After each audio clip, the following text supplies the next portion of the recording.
ওযু জানে না, গোসল জানে না, কালেমা জানে না, এরকম নেতা আছে না নাই? তোমরা বাংলার জমিন ছেড়ে বাইরে চলে যাও।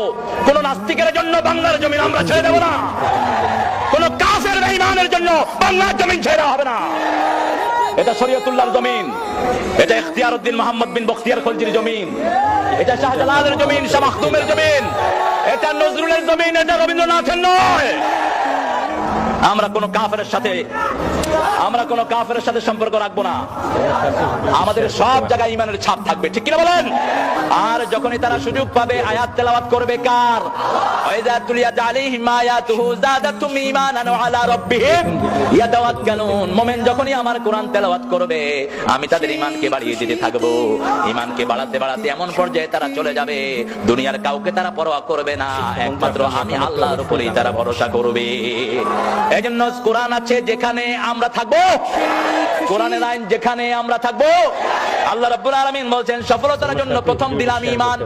এই ঈমানকে যদি তোমরা টিকিয়ে রাখতে চাও, এই ঈমানের পথে যদি চলতে চাও, প্রথম কাজ হলো নামাজ। প্রথম যখনই মদিনায় গেলেন আল্লাহ বললেন আল্লাযীনা ইম্মাক্কান্নাহুম ফিল আরদি আকামুস সালাত ওয়া আতাউয যাকাত ওয়া আমারু বিল মা'রুফ ওয়া নাহাউ আনিল মুনকার। আমার কোন গোলামকে যখন আমি ক্ষমতায় বসাই তার প্রথম কাজ হলো সে নামাজ কায়েম করবে।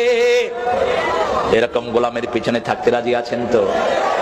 আর যারা কয় কোরআনের দরকার নাই, টুপি দাঁড়ির কোনো দরকার নাই, তাদের সাথে আমাদের কোনো সম্পর্ক।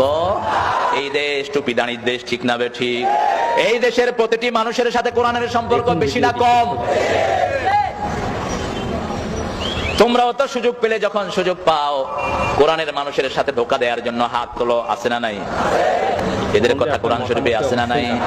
এদেরকে যখন সাধারণ লোকেরা বলে ওয়াইযা কিলা লাহুম আমিনু কামা আমানান নাস, যখন তাদেরকে বলা হয় তোমরা ঈমান আনো যেমন সাধারণ মানুষ ঈমান এনেছে, তারা বলে আনুমিনু কামা আমানাত সুফাহা, বেকুবদের মতো আমরা ঈমান আনবো নাকি?